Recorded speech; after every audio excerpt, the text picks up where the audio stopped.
Ọ̀kadà àti mílíọ̀nù rẹpẹtẹ làwọn ajínigbé ń béèrè lọ́wọ́ mọ̀lẹ́bí àwọn tí wọ́n jí gbé. Àwọn olùgbé ìpínlẹ̀ Niger ti wà nínú àìbalẹ̀ ọkàn báyìí látàrí báwọn ajínigbé ṣe ń fi gbogbo ìgbà han àwọn èèyàn náà lé mọ̀ tí wọn ò sì fi àwọn olùgbé ìpínlẹ̀ náà lọ́kàn balẹ̀ gẹ́gẹ́ bí wọ́n ṣe ń jí wọn gbé sá lọ. Lọ́jọ́ 14 oṣù kẹta ọdún 2023 tá a wà yìí làwọn jàǹdùkú ẹ̀dá náà ya wọ abúlé Adùnnú tó wà níjọba ìbílẹ̀ Ẹ̀pá Èkó nípìnlẹ̀ ọ̀hún tí wọ́n sì gbé àwọn èèyàn sá lọ. Àmọ́ lọ́jọ́ Ẹtì Friday ọjọ́ 22 oṣù kẹrin ọdún yìí làwọn ajínigbé ọ̀hún kàn sáwọn mọ̀lẹ́bí àwọn tí wọ́n jí gbé pé kí wọ́n lọ wá 100 mílíọ̀nù náírà wá káwọn lè tú àwọn èèyàn wọn sílẹ̀. Èèyàn kan tó jẹ́ ọ̀kan lára mọ̀lẹ́bí àwọn tí wọ́n jí gbé ọ̀hún tó wà nílùú Káfíńkóró lẹ́gbẹ̀ẹ́ abúlé Àódù tó ṣàlàyé ọ̀rọ̀ fáwọn oníròyìn pé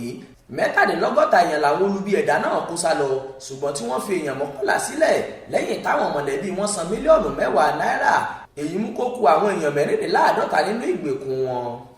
Ó tẹ̀síwájú ní pé báyìí àwọn ajínigbé náà ti pa ọ̀rọ̀ wọn dà pé dandan ni káwọn mọ̀lẹ́bí àwọn tí wọ́n jí gbé ọ̀hún lọ wá mọ́sìnì alùpùpù èèyàn ọ̀kadà 54 àti mílíọ̀nù lọ́nà 90 náírà wá kí wọ́n tó lè rí àwọn èèyàn wọn.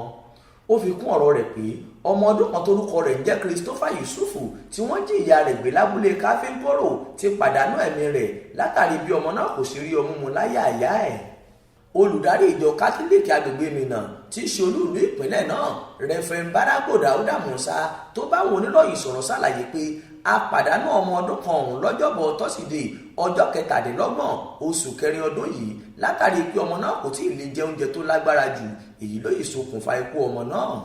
Bàbá náà tẹ̀síwájú ó ní àwọn gbìyànjú agbára wọn ṣùgbọ́n kò sẹ́ni tó rí tí ọlọ́jọ́ ṣe. Ó ní ìyá ọmọ náà ṣì wà lákàtà àwọn ajínigbé ọ̀hún báyìí tẹ́nìkankan kò mọ ipò tí abiyamọ ọ̀hún wà. Òjíṣẹ́ Ọlọ́run yìí wá rawọ́ ẹ̀bẹ̀ sáwọn ẹlẹ́yinjú àánú àtàwọn tó rí ṣẹ́gi ọlà fún láwùjọ pé kí wọ́n ran àwọn lọ́wọ́ láti lè dóòlà ẹ̀mí àwọn ọmọ tó wà lákàtà àwọn náà torí agbára àwọn kò ká ìtọ́jú àwọn ọmọ náà mọ́ ní báyìí nítorí kò sí oúnjẹ àtàwọn ohun èlò yòókù táwọn fi lè fi tọ́jú àwọn ọmọ náà dáadáa. Ẹnìkan tó wà níbùdó tí wọ́n ti ń tọ́jú àwọn ọmọ náà ní àgọ́ táwọn èèyàn tí kò rí légbé ń dúró sí internal displaced person IDP camp tóun náà báwọn oníròyìn sọ̀rọ̀ sọ pé láti bí ọ̀sẹ̀ méjì sẹ́yìn táwọn ti yọjú sí abúlé tí ìṣẹ̀lẹ̀ náà ti wáyé táwọn sì ti kó àwọn tọ́rọ̀ náà kàn lọ sọ́dọ̀ àwọn kò rí olùrànlọ́wọ́ kankan tí yóò dìde ìrànlọ́wọ́ sáwọn èlò táwọn nílò yálà látọ̀dọ̀ ìjọba àbí lọ́dọ̀ àwọn aráàlú. Kọmíṣánná fètò ààbò ìpínlẹ̀ Niger ọ̀gbẹ́ni Emmanuel Umaru àti alábòjútó tó ń rí sí ìṣẹ̀lẹ̀ pàjáwìrì ìpínlẹ̀ náà Malam Ahmad Ibrahim Nge ní àwọn ṣẹ̀ṣẹ̀ gbàṣẹ látọ̀dọ̀ akọ̀wé ìjọba ìpínlẹ̀ náà ìyẹn Malam Ahmad Ibrahim Matane pé káwọn pèsè oúnjẹ àtàwọn èlò míì fáwọn olùgbé abúlé táwọn jàǹdùkú ẹ̀dá náà fọwọ́ bà. Ismail Adéyọ̀ ló ń jábọ̀ ìròyìn fún iléeṣẹ́ tẹlifíṣàn Aláròye online.